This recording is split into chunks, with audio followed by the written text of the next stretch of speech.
تو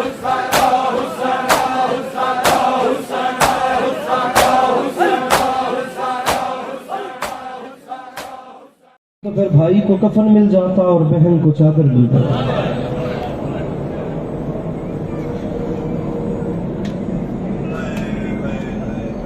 تو بھائی کو کفن مل جاتا.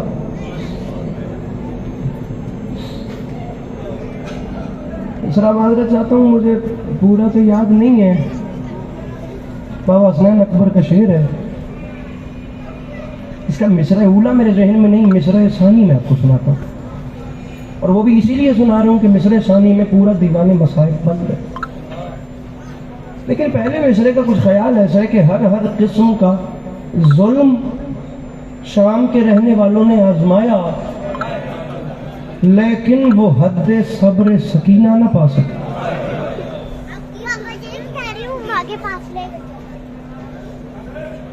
میرے خیال سے شبیہ علم کی برآمدگی ہونی ہے اور یہ یہیں سے ہی ہونی ہے. یقیناً انتظامیہ یہاں پر میری آواز جا رہی ہے. 2 سے 2.5 منٹ کے بعد انشاءاللہ میں آپ آگے لے آئیے، میں اشارہ کروں گا تو برآمدگی ہو جائے گی. 40 سال ایک جملے میں سید سجاد کو خون رلایا اور وہ جملہ تھا ہائے اسحاق.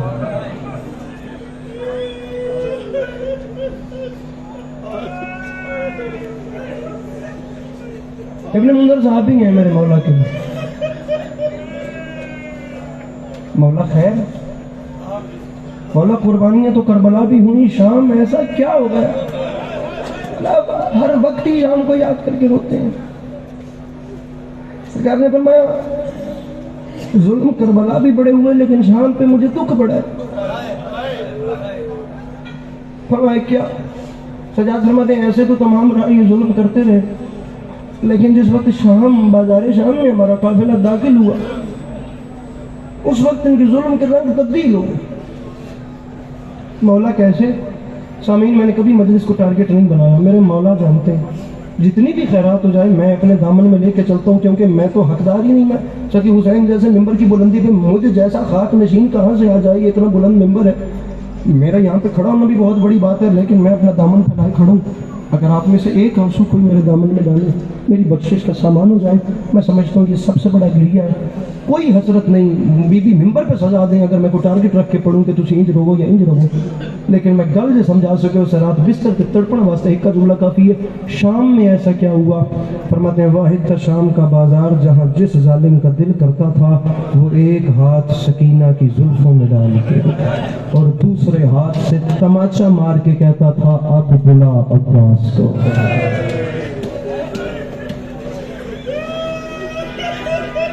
ہائے ہائے کر رہے ہیں، ہائے تو خرچ کچھ نہیں ہے.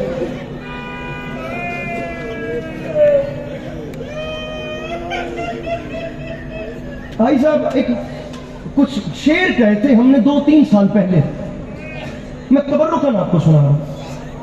خود اپنی ذات کا صدقہ دہر کو بانٹ دیا، علی کے لال نے جنگل میں گھر کو بانٹ دیا. مصرع پڑھ لوں سنا جو شام ہے مشکل بلا کے دشت سے بھی بہن نے بھائی سے کہہ کے سفر کو بانٹ دیا. لمحے کے لیے میرے محترم میں آپ کی آنکھیں دیکھ رہا ہوں. ایک شعر میرے مولا نے میرے دامن میں ایسا ڈالا جو میں بلوہ عام میں کہتا ہوں کہ میں اس کا حقدار ہی نہیں تھا، مجھے ایسا مانگنا ہی نہیں آیا، چونکہ وہ کریم ہے اور ان کے خزانے میں کمی کوئی نہیں. یہ ذرا شعر دیکھیے، ورنہ میری تنگ جھولی کہاں اور اس شعر کی وسعت کہاں. بہن نے بھائی سے کہہ کے، ہر ایک شعر سنے گرا بابا جی، سفر کو بانٹ دیا. مصرع پڑھ رہا ہوں کبھی وہ دیکھیں صغیر اور کبھی علی اکبر، سنا کی نوک پہ شہن نظر کو بانٹ دیا.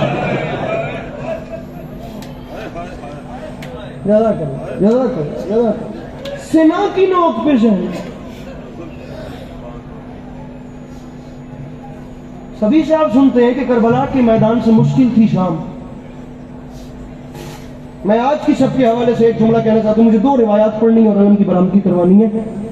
شام کو عام نہ سمجھیے گا، خدا گواہ کر کے کہہ رہا ہوں. شام ایک ایسی جگہ تھی جہاں امام سجاد، امام زمانہ، حجت خدا جیسی شخصیت موجود ہے. خطبہ سید سجاد نے بھی دیا ہے اور ایسا لرزدار خطبہ دیا.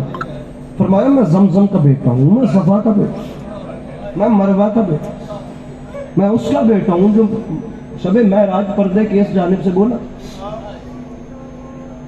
انا ابن مکہ و میں, انا ابن زمزم و صفا, انا ابن علی و فاطمہ. میرے امام کا خطبہ ہے, سید سجاد کا گرجدار خطبہ, لیکن 1400 سال سے آج تک صرف علی کی بیٹی کا خطبہ گئی. پتہ نہیں کس رنگ میں علی کی بیٹی نے شام کو فتح کیا. عبداللہ ابن عفیف میرے مولا علی علیہ السلام کے صحابی ہیں اور مولا کا اتنا بڑا وفادار کہ جس شب علی کو ضرب لگنی تھی 4 نام تاریخ میں ملتے ہیں. عبداللہ ابن عفیف, اسبق ابن نباتہ, حذیفہ یمانی اور ابراہیم ابن مالک اشتر. یہ 4 لوگ وہ تھے جنہیں پہلے پتہ چل گیا تھا کہ کوفے کے حالات صحیح نہیں. علی کے خطبوں میں عجیب سی رکت ہے جیسے کوئی بڑی قیامت آنے والی ہو. یہ شب ضربت پہلے سے علی کے دروازے پر آ کر خود سے پہرا دے رہے تھے اور انہیں مولا نے سلام کر کے واپس بھیجا تھا, جاؤ امام تم پہ راضی ہے. ان میں ایک نام ہے عبداللہ ابن عفیف. یہ اتنا بڑا علی کا جانثار تھا. اس کی ایک آنکھ میں تیر لگا تھا جنگ صفین میں, اس کی دوسری آنکھ میں تیر لگا تھا جنگ نہروان میں. اس نے دونوں آنکھیں علی کی راہ میں قربان کر دی. لیکن جس وقت علی کی بیٹی نے خطبہ دیا تو یہ وہاں موجود تھا. اس کے ساتھ اس کا چند سال کا پوتا تھا. اس نے پوتے کا شانہ ہلا کر کہا تھا مجھے سمجھ نہیں آ رہی یہ 21 سال بعد علی واپس تو نہیں آ رہا.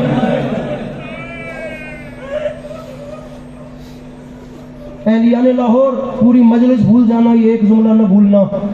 2 ہستیاں علی کے لہجے میں کلام کرتی ہیں, عرش پہ اللہ, فرش پہ زینب.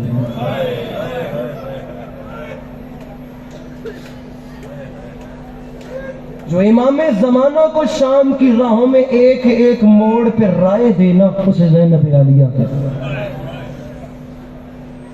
سرور نواب سرور صاحب کا شعر تھا, فرما گئے تھے اس طرح زینب دلگیر ہے سجاد کے ساتھ جیسے بیمار کے ہاتھوں میں عصا ہوتا ہے.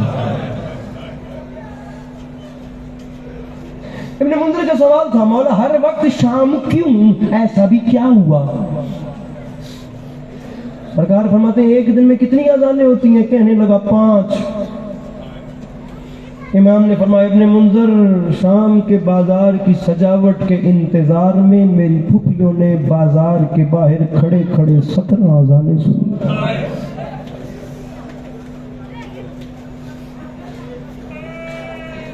تھوڑی ساڑی تھی اس ماحول جاوے تو توڑے تکے گزرے. اور یہ وہ بی بی جو اپنے باپ سے بھی کلام کرنے کے لیے حسین کا آسرا لیتی تھی, جو اپنے باپ سے بات کرنے کے لیے بھی حسین کا سہارا لیتی تھی. اور جب بولی پھر ایسا بولی, پھر ایسا بولی. تاریخ کی میری مخدومہ جس وقت تشریف لائی تو میری بی بی نے اپنی آنکھیں نہیں کھولی. اتنا اس حد تک پریشانی بڑھ گئی, مسلط خداوندی تھی. بالکل مکہندہ پہ ایک لمحے کے لیے 1.5 منٹ مجھے اور پڑھنا ہے. شبیہ عالم کو یہیں پہ روکیے گا, فقط 1.5 منٹ کا میں ٹائم مانگ رہا ہوں. یہ آخری روایت ہے بازار شام پہ, ڈائریکٹ میں یہاں سے بازار شام پہ آ رہا ہوں. اور پھر انشاءاللہ آپ جی بھر کے علم سے لپٹ کے روئیے گا اور جناب ابو الفضل العباس سے اپنی منتیں اور مرادیں مانگیے گا اور انشاءاللہ باب الحوائج انہیں پورا بھی کریں گے. جب آنکھیں نہیں کھولی تو جناب سیدہ نے کہا یا علی میری بیٹی حسن حسین کے بعد آنے والی, یہ اپنی آنکھیں نہیں کھول رہی. علی جیسے بادشاہ نے کوشش کی, آنکھیں نہیں کھلی. حسن مولا نے کوشش کی, بی بی کی آنکھیں نہیں کھلی. اب حسین خود قریب آئے. اماں آپ سب روتے کیوں ہیں؟ فرمایا حسین تمہاری بہن دنیا میں ظاہراً آنے کے بعد آنکھیں نہیں کھول رہی, بد نصیب ہے بندہ جو رہا نہیں کر سکتا. چیخ نکلی کربلا کے غریب کی ماں کی جھولی میں بیٹھ کے ہاتھ مان کے کہتا ہے اماں آپ امیروں کو کیا پتا غریبوں سے بات کیسے کرتے ہیں. میری بہن میرے ہاتھوں پہ دے, ہاتھوں پہ لے کر امام خلوت میں تشریف لے کر گئے. 1 منٹ گھڑی پہ ٹائم رکھنا. اور خلوت میں جا کر فرماتے ہیں بہن زینب میں کربلا کا غریب اپنی غربت کا واسطہ دے کر کہتا ہوں آنکھیں کھول کے مجھے دیکھو. غربت کا واسطہ دیا, تو آنکھیں کھلی، اشک جاری ہوئے اور بہن نے رو کے کہا حسین میں نے تیرے کہنے پہ آنکھیں کھولی ہیں، یاد رکھی یہ بہن کا ادھار ہے، اب کبھی بہن کہے پھر آنکھیں بند نہیں کرنی، حسین پھر اپنی آنکھوں کو کھول کے رکھنا ہے۔ مقدمین فرماتے تھے تمام عمر کربلا کے غریب کو انتظار رہا میری بہن مجھ سے ادھار مانگے اور میں اپنی آنکھوں کو کھول کے رکھوں، لیکن ادھار مانگا کب؟ تاریخ کہتی ہے یہاں علی کی بیٹی نے بازار شام میں پہلا قدم رکھا، اوپر سے پتھروں کی بارش شروع ہوئی، علی کی بیٹی نے نو کے سنا کی طرف دیکھ کے رو کے فرمایا حسین اب آنکھیں کھول مجھے چلتے ہوئے دیکھ، او حسین یہ بہن کے جی